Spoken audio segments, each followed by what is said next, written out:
Mga kaibigan, isa na naman pong magandang araw po sa inyong lahat. Ayan, pagpasensyahan nyo na po ha, dahil ang atin pong background ay yan po ang inyong nakikita. Dahil ako po ay nandito, naka-close door po ako dahil sobrang maingay po ang garahe namin. May mga construction workers po na gumagawa at nagpagawa po ng isang kwarto doon ang aking isang anak.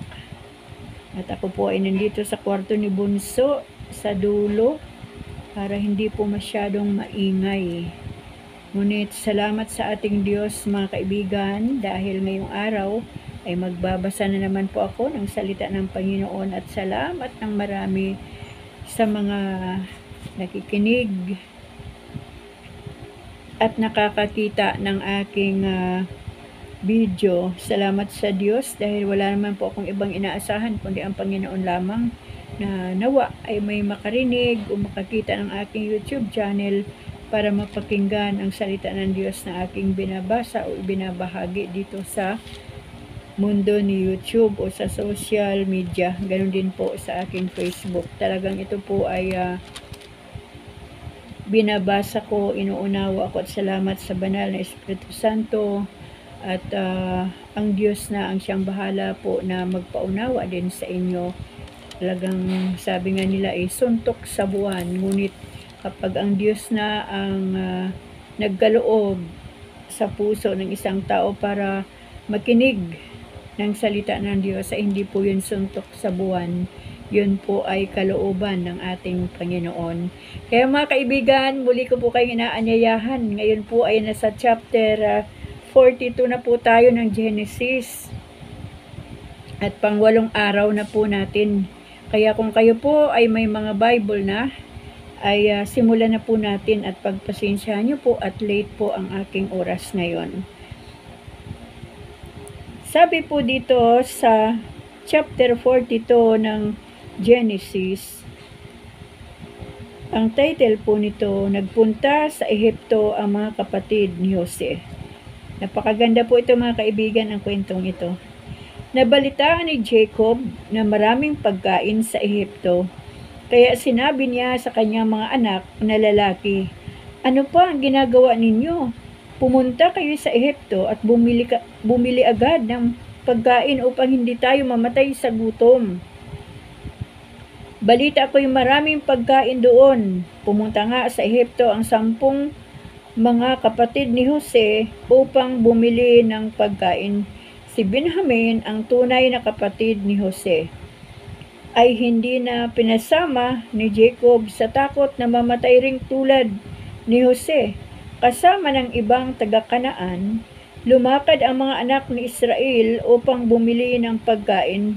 Laganap na ang tagutom sa buong Kanaan. Si Jose bilang gobernador ng Ehipto ang nagbibili ng pagkain sa mga tao. Kaya sa kanya pumunta ang kanyang mga kapatid. Paglapit ng mga ito, sila yumukod sa kanyang harapan. Nakilala agad ni Jose ang mga kapatid niya, ngunit hindi siya nagpahalata. "Taga saan kayo?" mabalasik niyang tanong. "Taga Kanaan po, naparito po kami upang bumili ng pagkain," tugon nila. Nakilala nga ni Jose ang kanyang mga kapatid, ngunit hindi siya namumukhaan ng mga ito. Naalala niya ang kanyang mga panaginip tungkol sa kanila, kaya't sinabi niya, "Ngayoy mga espiya at naparito kayo upang maniktik, hindi ba?" "Aba, hindi po. Kami po'y bumibili lamang ng pagkain. Magkakapatid po kami at mga taong tapat, hindi po kami mga espiya." "Hindi ako naniniwala," wika ni Jose. "Naparito kayo upang tiktikan kami." Kaya't nagmakaawa sila, "Ginoo, kami po'y 12 magkakapatid. Nasa Kanaan po ang aming ama. Pinaiwan po ang bunso naming kapatid. Ang isa po naman ay patay na." Sinabi ni Jose, "Tulad ng sinabi ko, kayo'y mga espiya, at isinusumpa ko sa ngalan ng Faraon, hindi kayo makaalis hanggat hindi ninyo dinadala rito ang inyong bunsong kapatid.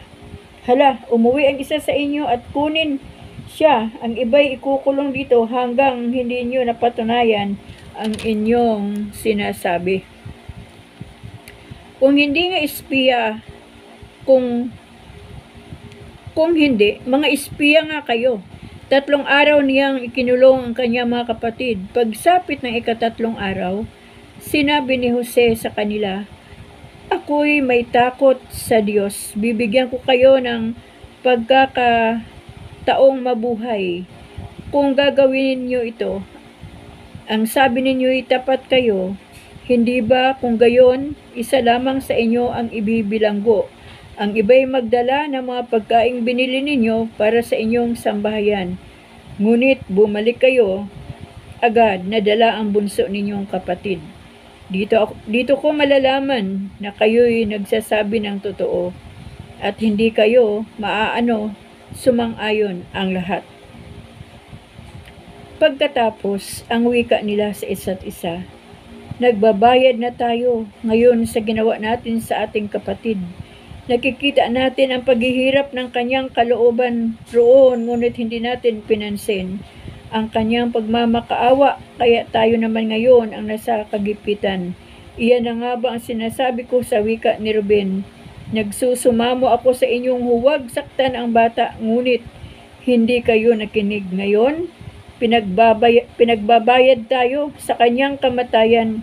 Hindi nila alam na nauunawaan ni Jose ang kanilang usapan, sapagkat gumagamit pa ito ng interprete kung humaharap sa kanila. Iniwan muna sila ni Jose dahil sa hindi niya mapigil ang pag-iyak. Nang panatag na ang kanyang kalooban, bumalik siya at ibinukod si Simeon, ipinagapos niya ito sa harapan nila. Nagbalik ang mga kapatid ni Jose sa Kanaan. Iniutos ni Jose na sidla ng trigo ang kanilang mga sako at ilagay doon ang salaping ibinayad nila.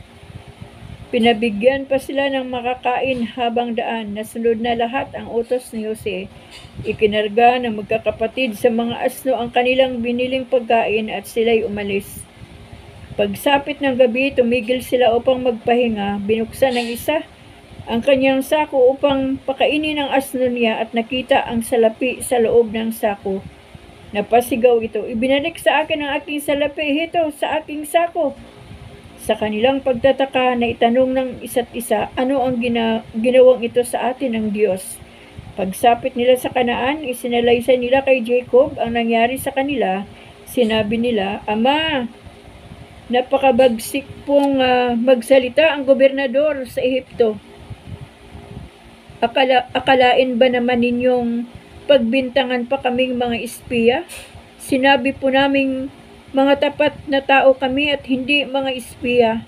Ipinagtapat po namin kami 12 magkakapatid na lalaki at ang isa ang aming ama.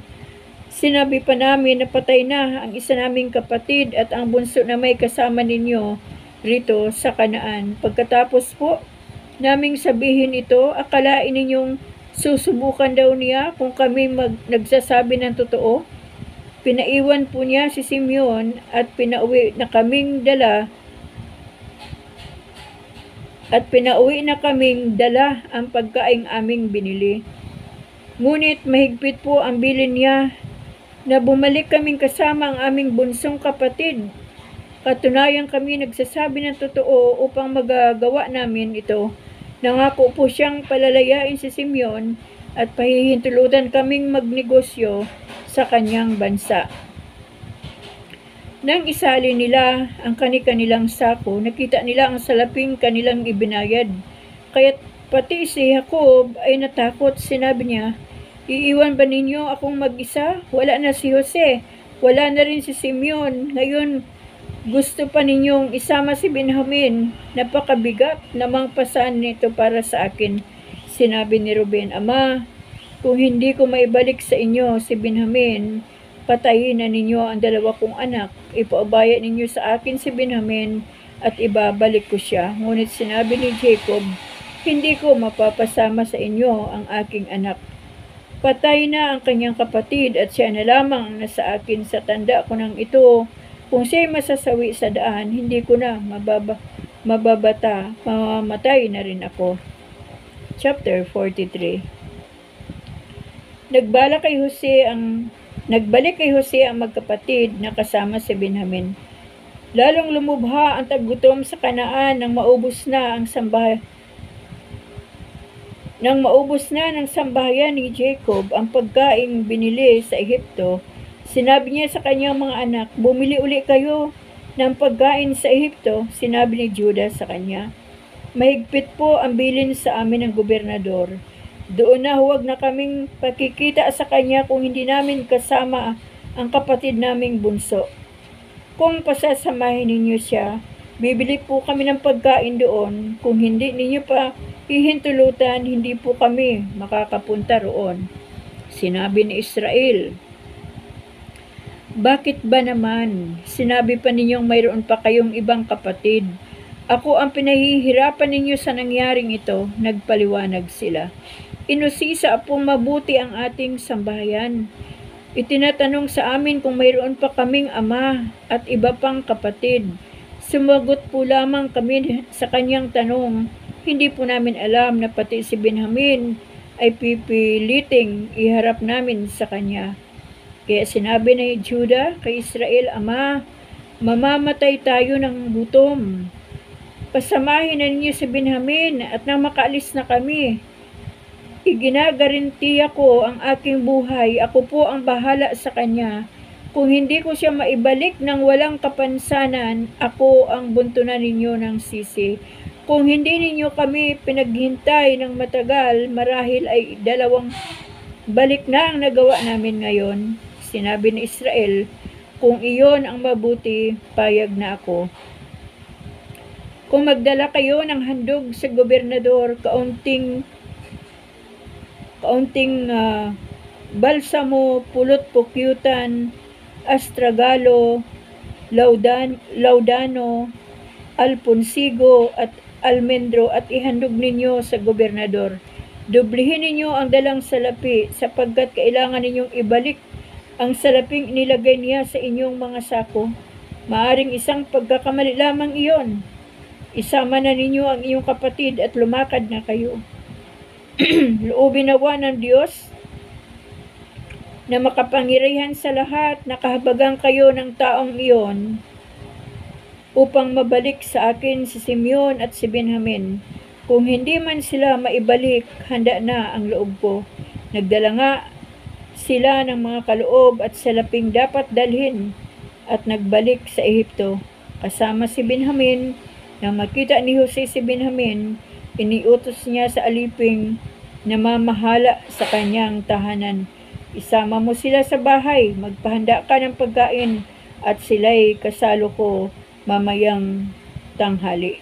Sinunod ng alipin ang utos ni Jose at isinama ang magkakapatid.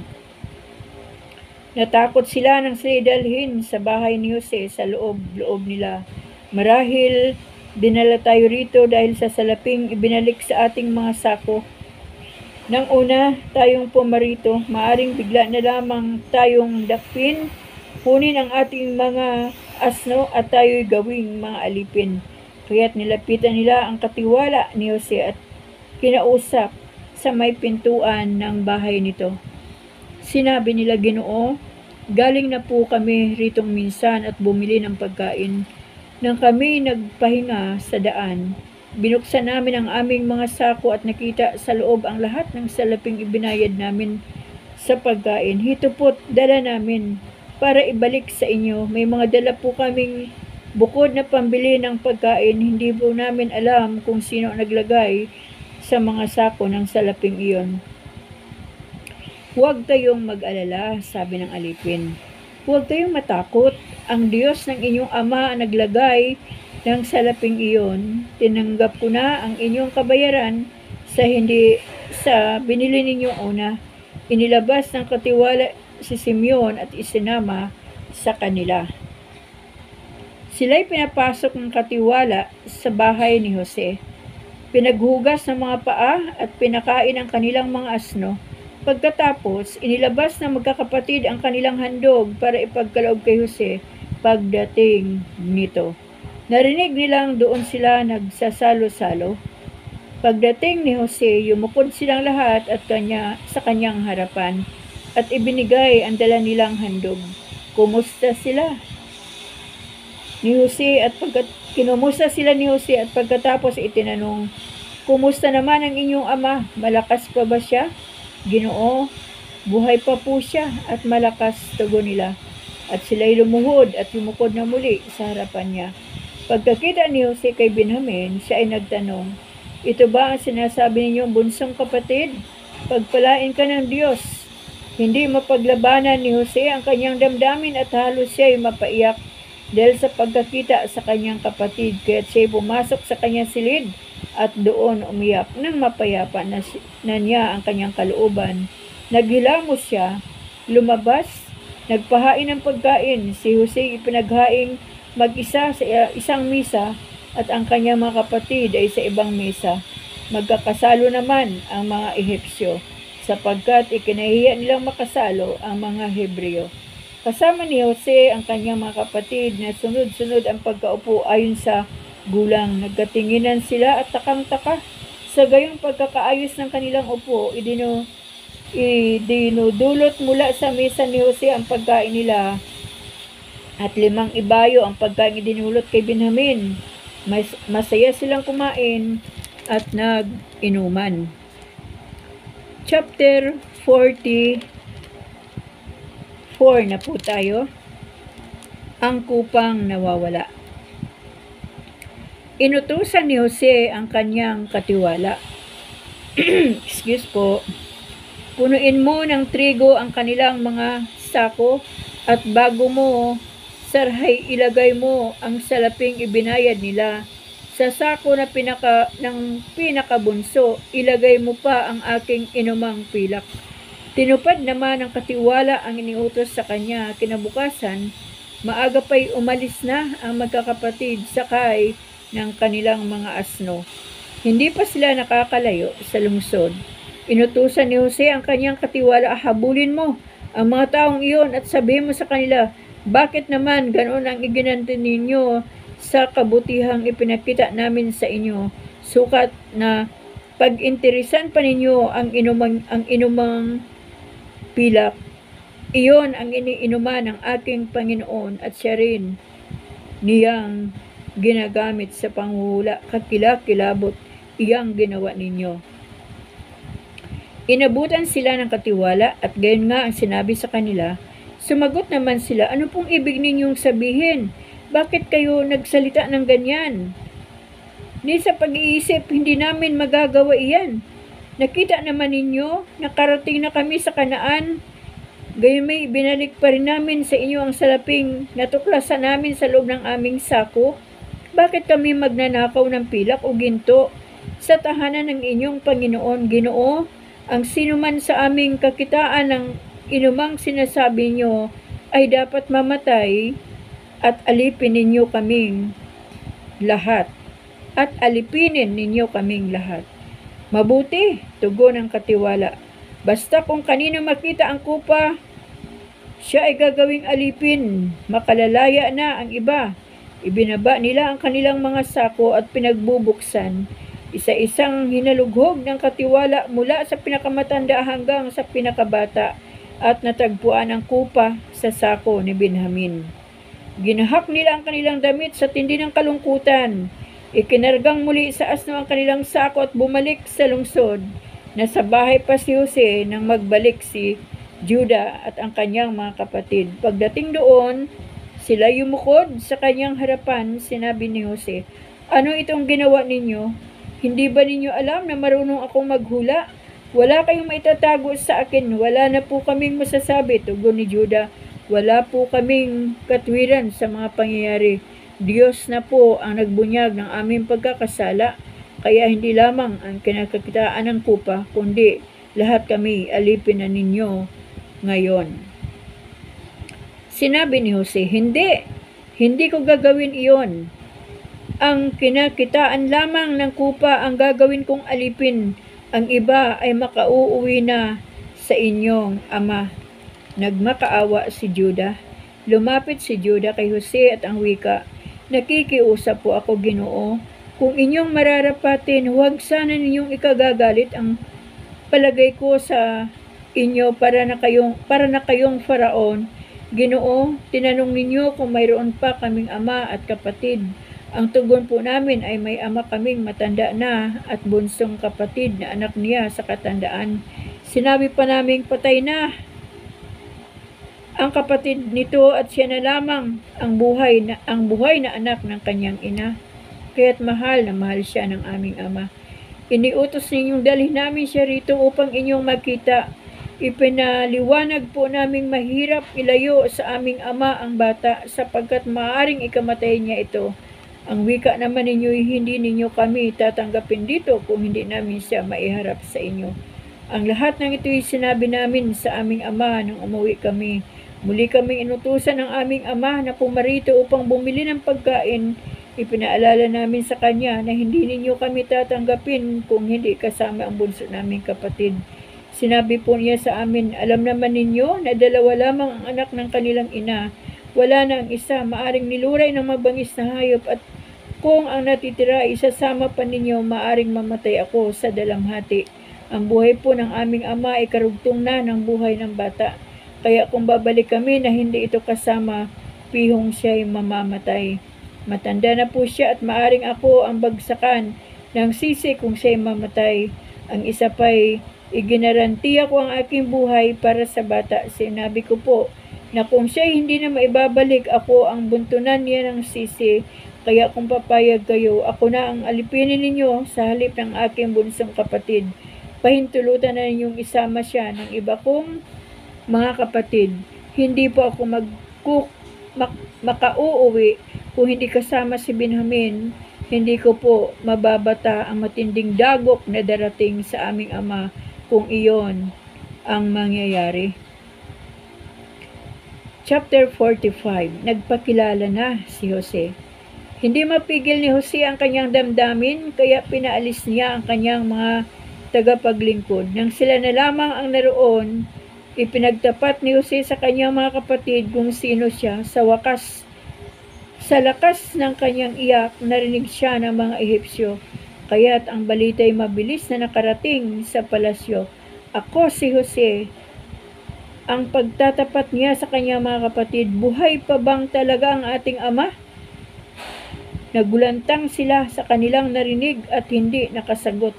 Lumapit kayo, wika ni Jose. Lumapit nga sila at nagpatuloy sila ng pagsasalita.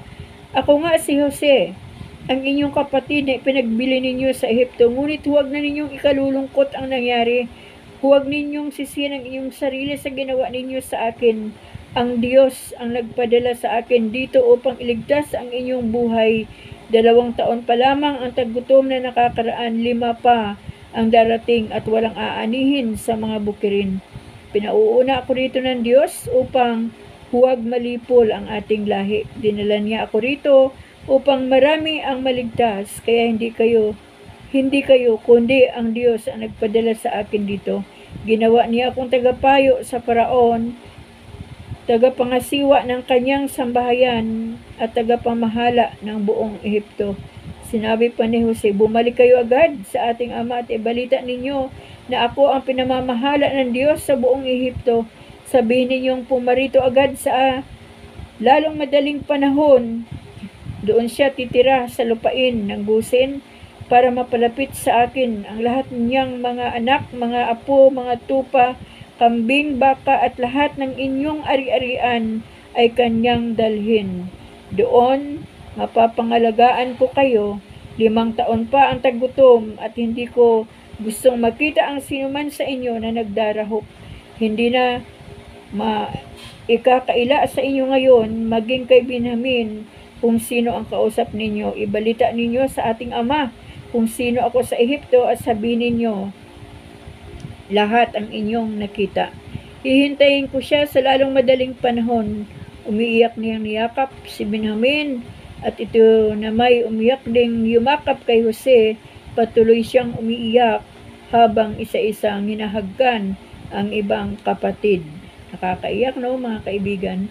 Nakarating sa palasyo ang balita na ang mga kapatid ni Jose ay dumating.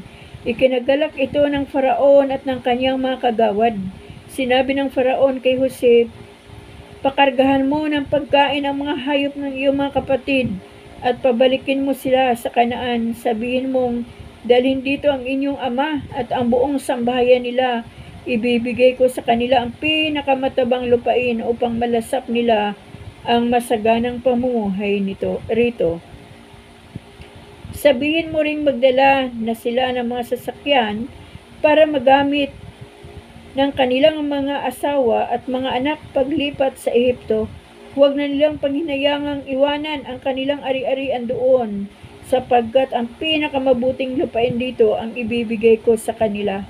Sinunod ng mga anak ni Israel ang utos na ito. Binigyan sila ni Jose ng mga sasakyan, gaya ng utos ng Faraon, at pinadalhan din ng pagkain sa kanilang paglalakbay. Ang bawat isa'y binigyan ng isang bisan, maliban kay Benjamin, 5 ang kanyang bisan na pinadalhan pa ng 300 pirasong pilak.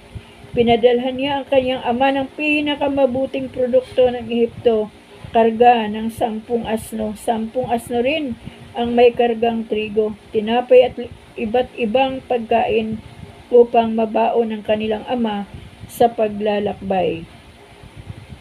Inutusan ni Jose na lumakad na ang kanyang mga kapatid, ngunit bago umalis ay sinabi sa kanila, huwag na kayong magtatalo-talo sa daan. Umalis nga sila sa Ehipto at umuwi sa Kanaan. Pagdating doon, sinabi nila kay Jacob, Ama, buhay pa po si Jose.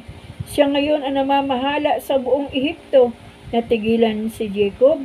Halos hindi siya makapaniwala sa balitang iyon, ngunit nang maisalaysay sa kanya ang bili ni Jose at makita ang mga kariton ng sasakyan niya, sumigla ang kanyang kalooban. Salamat sa Diyos, wika ni Jacob. Buhay pa pala ang aking anak. Pupuntahan ko siya bago ako mamatay. Chapter 46. Nagpunta sa Ehipto ang buong sambahayan ni Jacob o Jacob. Lumakad na nga si Israel, dala ang kanyang ari-arian. Pagdating sa Beersheba, naghandog siya sa Diyos ng kanyang amang si Isaac. Pagsapit ng gabi, tinawag siya ng Diyos sa isang pangitain.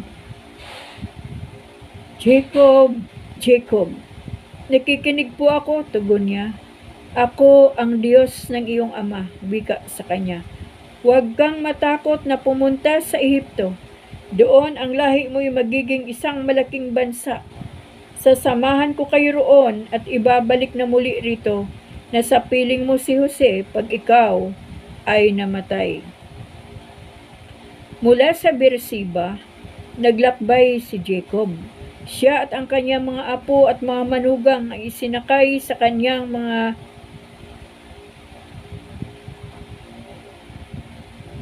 karitong ipinadala ng Faraon. Dinala rin nila sa Ehipto ang mga hayop at ari-arian nila sa Kanaan. Kasama nga niya ang kanyang mga anak, mga manugang at mga apo. Ito ang talaan ng angkan ni Israel na nagpunta sa Ehipto. Si Jacob at ang kanyang mga anak at mga apo, si Ruben na kanyang panganay at mga anak nitong sina Enoch, Falio, Hezron at Carme. Si Simeon at ang mga anak nitong sina Jemuel, Jamin, Uhad, Jakin, Zohar at si Saul na anak ng babaeng Kananiya. Si Levi at ang mga anak nitong sina Gerson, Kuat at Merari, si Juda at ang mga anak nitong sina Sela, Faris at Sara. Si at Unan ay namatay sa Kanaan. Ang mga anak ni Faris na sina Hezron at Hamul, si Isakar at ang mga anak nitong sina Tula, Puwa, Job at Simron, si Sabulon at ang mga anak nitong sina Sirid, Elon at Jalil. Ito ang mga anak at apo ni Jacob kay Leah na pawang ipinanganak sa Mesopotamia. Kabilang dito si Dina, ang anak na dalaga ni Jacob. 33 silang lahat. Kasama rin sa talang ito si Gad at ang mga anak nito na sina Sifion Hagay, Suni, Isbon, Eri, Arudi, at Arili. Si Aser at ang mga anak nito na sina Jema, Iswa, Isoy, Beria, at ang babaeng kapatid nilang si Zera. Ang mga anak ni Beria ay sina Heber at Malkiel. Ang mga anak at mga apo ni Jacob kay Silpa, ang aliping ibinigay ni Laban kay Leah ay 16. Kabilang din sa talaang ito ang mga anak at mga apo ni Jacob kay Raquel, sina Jose at Benjamin. Si Manases at Ephraim, mga anak ni Jose kay Asinat, anak ni Putifera na saserdote sa Heliopolis. Ang dalawang ito'y sa Ehipto isinilang. Ang mga anak ni Benjamin na sina Bela, Beker, Asbel, Gera, Naaman, Ihay, Ros, Mupim, Hupim at Ard. 14 ang mga anak at mga apo ni Jacob kay Raquel. Kabilang pa rin dito si Dan at ang bugtong niyang anak na si Husem, si Neftali at ang mga anak nito na sina Jazel, Guni, Jizer at Silim. 7 ang mga anak at mga apo ni Jacob kay Bilha, ang aliping ibinigay ni Laban kay Raquel. 66 ang mga anak at mga apo ni Jacob na nagpunta sa Ehipto. Hindi kabilang dito ang kanyang mga manugang. 2 ang naging anak ni Jose sa Ehipto, kaya ang kabuang bilang ng sambahayan ni Jacob na natipon doon ay 70. Si Jacob at ang kanyang sambahayan sa Ehipto. Si Judah ang sinugo ni Israel kay Jose upang siya'y salubungin. Dali-daling ipinahanda ni Jose ang sasakyan niya at sinalubong ang kanyang ama sa Gusin. Nang sila'y magkita, agad niyang niyakap ang kanyang ama at napaiyak siya sa tuwa. Sinabi naman ni Israel, "Ngayon handa na akong mamatay pagkat nakita na kitang buhay."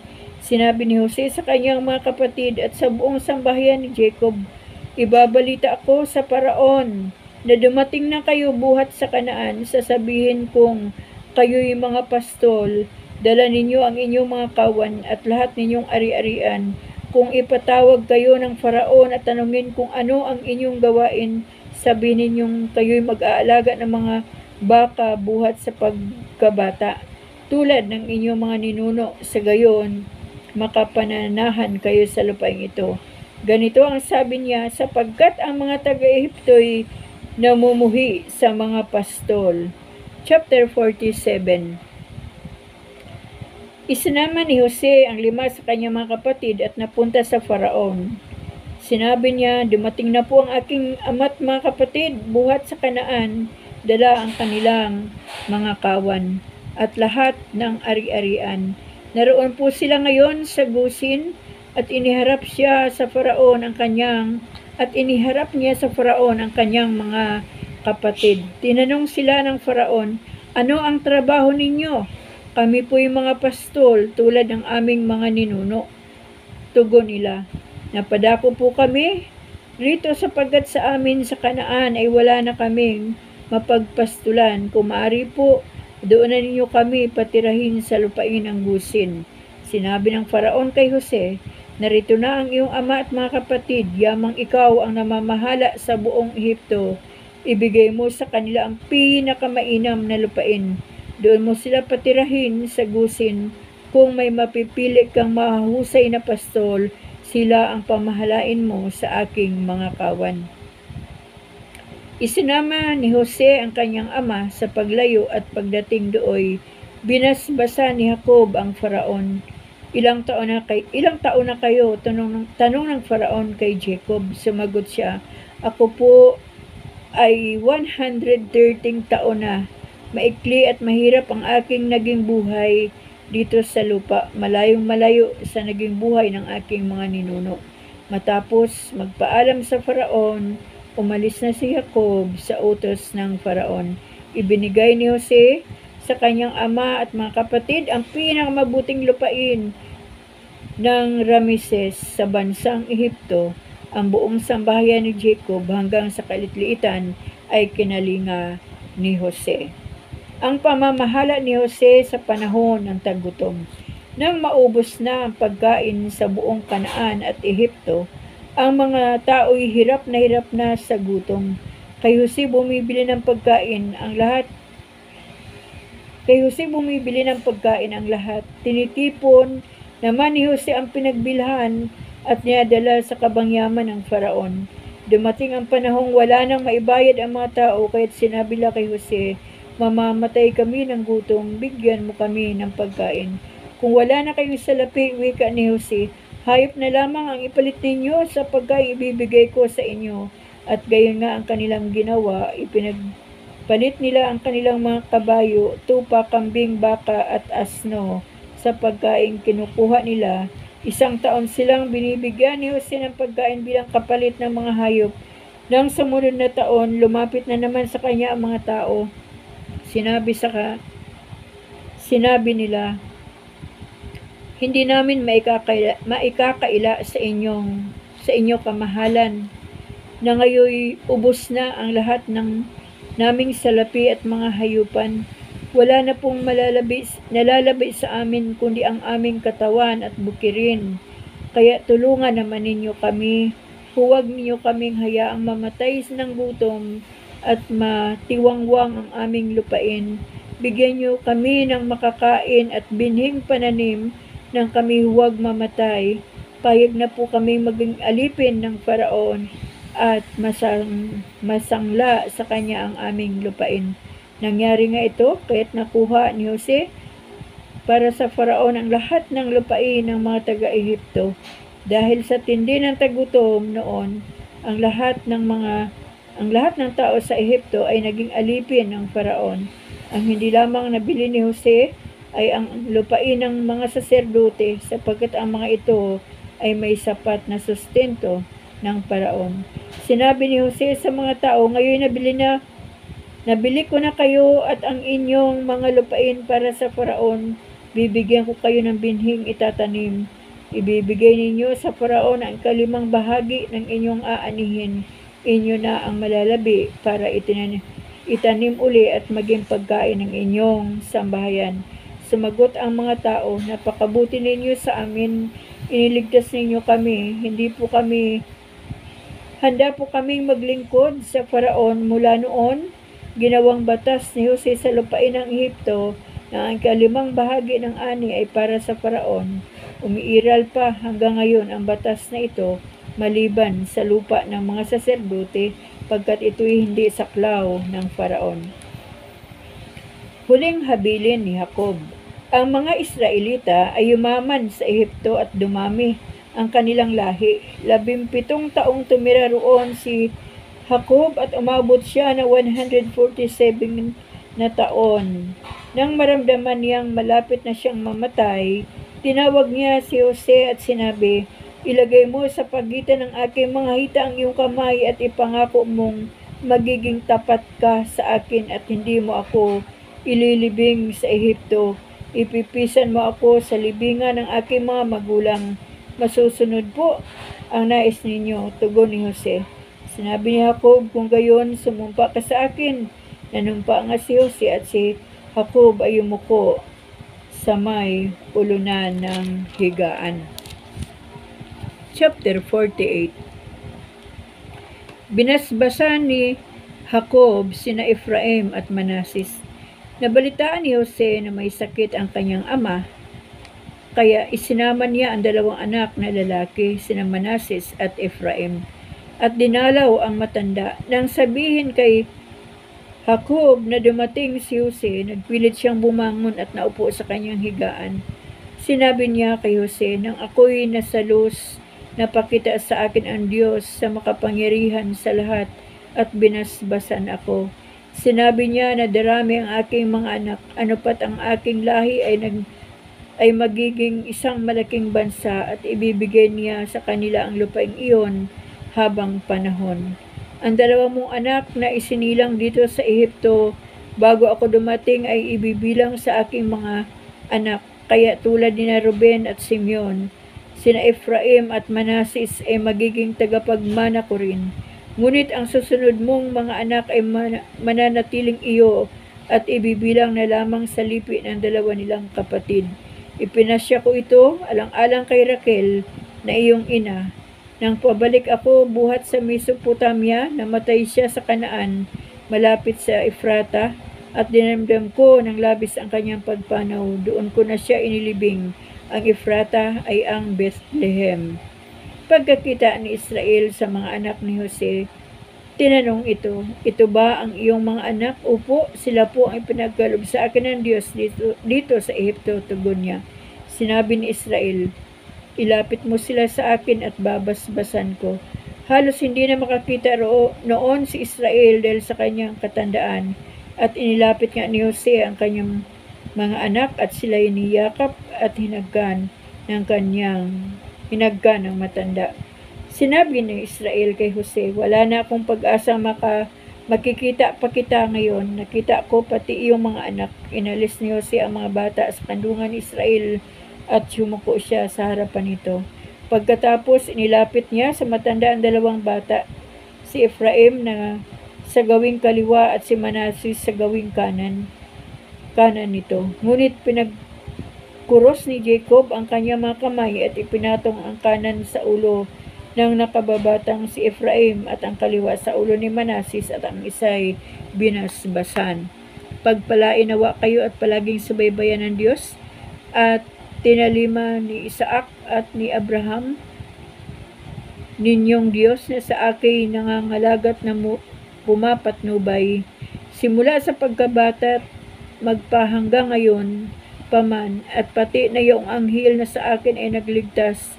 Pagpalain nawa kayo, tanggapin ang inyong mga basbas, ang ngalan ko at ang ngalan ni Abraham at ni Isaac. Maingatan nawa kayo at taglayin oras-oras. Nawa kayo ay lumago, dumami at lumaganap. Nang makita ni Jose ang ginawa ng kanyang ama, hinawakan niya ang kanang kamay nito upang ilipat sa ulo ni Manasseh. Wika niya, ito po ang matanda, ama. Sa kanya ninyo ipatong ang inyong kanang kamay. Ngunit sinabi ni Jacob, alam ko yan, anak. Alam ko.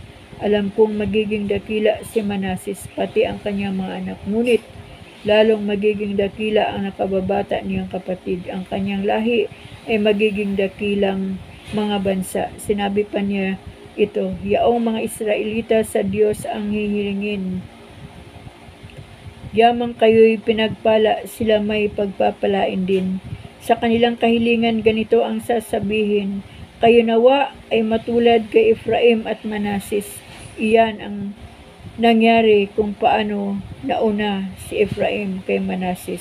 Pagkatapos nito, sinabi ni Israel, Jose, ako'y mamamatay na, ngunit huwag kang mababahala na sa iyo ang Diyos at kayo'y ibabalik niya sa lupain ng inyong mga ninuno. Ikaw ang tanging magmamana ng Sikem na natamo ko sa pakikipagbaka laban sa mga Amoreo. Chapter 49. Ang hula ni Jacob sa kanyang mga anak. Ipinatawag ni Jacob ang kanyang mga anak at sinabi, lumapit kayo sa akin at sasabihin ko sa inyo ang inyong hinaharap. Kayo mga anak, magsilapit sa akin. Akong inyong ama ay sumandaling dinggin. Si Ruben ang aking panganay na anak. Sa lahat tong supling ay pinakamalakas, mapusok ang loob, baha ang katulad, ang bawat madaanan ay nananambulat. Sa kabila nito, hindi ka sisikat, hindi mangunguna, hindi matatanyag, pagkat ang ama mo ay iyong hinamak. Dangal ng asawa ay iyong winasak. Kayong magkapatid na Simeon at Levi, ang sandata ninyo'y ipinandudo hagi. Sa usapan ninyo'y di ako kasali, hindi ako sasali. Sa inyong gawain, hindi babahagi. Kapag nagagalit, agad pumapatay, lumpo pati hayop kung makatuwaan. Kayo'y susumpain sa bangis at galit sa ugali ninyo na mapagmalabis. Kayo'y mangangalat sa buong lupain, sa buong Israel ay pangangalatin. Ikaw naman, Juda, na pupurihan yung mga anak ng ina mong mahal. Hawak mo sa liig ang iyong kaaway, lahat mong kapatid sa iyo'y gagalang. Mabangis na leon ang iyong kalarawan, maging muling nagkukubli matapos pumatay. Ang tulad ni Juday Leong naghihimlay, walang mangangahas, lumapit sinuman. Hawak ni sitrong tuon sa paanan, sa gisag ng lakas at kapangyarihan, ito'y tataglayin hanggang sa dumatal. Ang tunay na haring dito'y magtangan, yaong batang asnoy doon na natatali sa puno ng ubas na tanging pinili, sa alak ng ubas na lubhang matapang. Mga damit niyo'y doon nilalabhan, matay namumula dahilan sa alak, ngipi pumuputi sa inuming gatas. Sa baybaying dagat, doon ka sa bulon, ang sasakyan dagat sa iyo kakanlong, ang iyong lupay aabot sa Sidon. Malakas na asno, gayon ka isakar, ngunit sa kulungan ka maglulumagak. Nang kanyang makita yaong pahingahat, ang lupain do'y tunay na mainam, tiniis na niyang makuha sa pasan, nagpaalipin ng kahit mahirapan.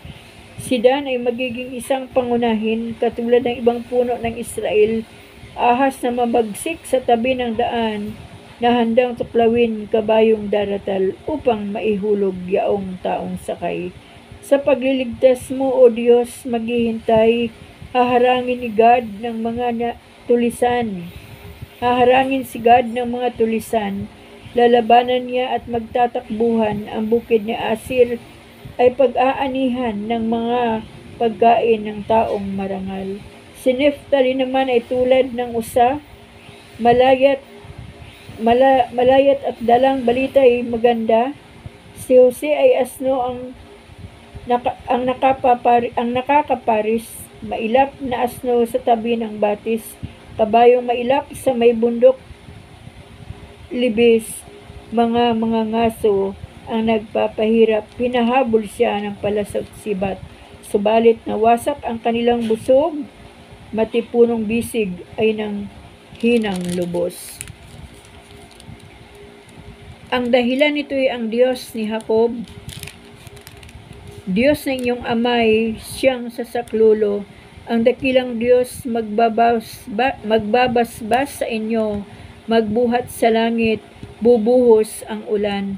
Malalim na tubig sa lupa'y bubukal, dibdib na malusog, pati bahay batay, pagpapalain di kanyang babasbasan. Darami ang ani, bulaklak gayon din, maalamat na bundok ay pagpapalain, pati mga burol magkakamit aliw, pagpapalang ito, nawa ay makamit ni Hoseng nawalay sa mga kapatid.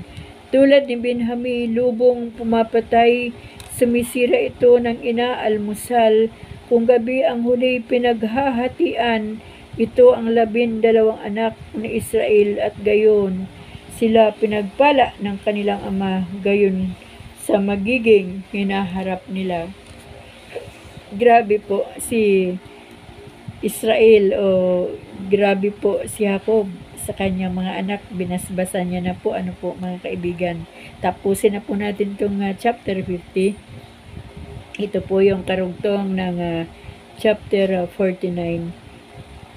Pagkatapos, sinabi ni Jacob sa kanyang mga anak, ngayoy papanaw na ako upang mapisan sa mga kasamang na mayapa na, doon ninyo ako ilibing sa pinaglilibingan sa aking mga magulang sa yungib sa tapat ng bukid ni Efrong Hitiyo, at ang libingang ito'y nasa silangan ng Mamre.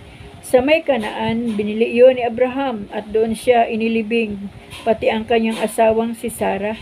Doon din inilibing ang mag-asawang Isaac at Rebecca, at doon ko rin inilibing si Leah. Ang bukid at yungib na iyo'y binili nga sa mga Heteo. Matapos masabi ang lahat ng ito, siya ay nalagutan ng hininga. Chapter 50, the last chapter ng Genesis. Niyakap ni Jose ang kanyang ama at umiiyak ng nahinagkan. Pagkatapos inutusan niya ang kanyang mga manggagamot na imbalsamuhin ang bangkay ayon sa kaugalian ng mga Ehipsyo. 40 araw ang ginugol nila sa paggawa nito, 70 araw ang pagluluksa, ang 70 araw na nagluksa ang bansang Ehipto. Pagkatapos ng pagluluksa, sinabi ni Jose sa mga kagawad ng Faraon,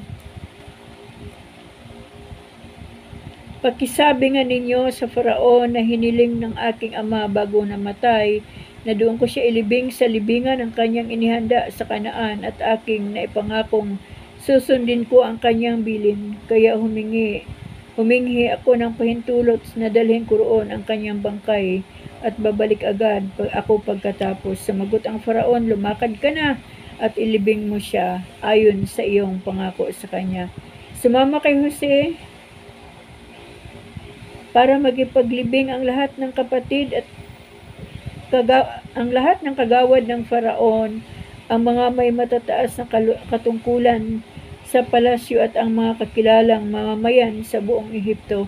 Kasama rin ni Jose ang kanyang mga kapatid at ang buong sambahayan ng kanyang ama. Ang naiwan lamang sa gusin ay ang maliliit na bata, mga kawan ng tupa, kambing at baka. May mga nangangabayo, may mga sakay sa karwahe, anapat na napakarami nila. Pagsapit nila sa giikan sa Atad, sa silangan ng ilog Jordan, huminto muna sila. Nagdaos sila roon ng luksang parangal sa yumao. At 7 araw na nagdalamhati roon si Jose. Nasaksihan ng mga taga-Kanaan ang ginawang pagpaparangal na ito, kaya't nasabi nila, ganito palang magluksa ang mga taga-Ehipto. Dahil dito'y tinawag na Abil Misraim ang dakong iyon. Sinunod nga ng mga anak ni Jacob ang hiling ng kanilang ama. Dinala nila sa Kanaan ang bangkay at doon inilibing sa yungib na nasa parang na binili kay Efron. Matapos ilibing ang ama, si Jose nagbalik sa Ehipto kasama ang kanyang mga kapatid at lahat ng kasama sa paglibing. Binigyan ni Jose ng natagan ang mga kapatid. Mula nang mamatay ang kanilang ama, nag-alala na ang mga kapatid ni Jose. Sabi nila, paano kung galit pa sa amin si Jose at gantihan tayo sa kalupitang ginawa natin sa kanya. Nagpasugo sila kay Jose at pinasabi ang ganito, bago mo namatay ang ating ama, ipinagbili niya nasabihin ito sa iyo. Nakikiusap ako na patawarin mo na ang iyong mga kapatid at ginawa nila sa iyo. Kaya naman ngayon, namamanhi kami sa iyo na patawarin mo na kami alang-alang sa Diyos ng ating ama. Napaiyak si Jose nang marinig ito. Lumapit na lahat ang kanyang mga kapatid at yumuko sa harapan niya. Kami mga alipin mo, wika niya. Ngunit sinabi ni Jose, huwag kayong matakot. Hindi ko kayo paghihigantihan. Masama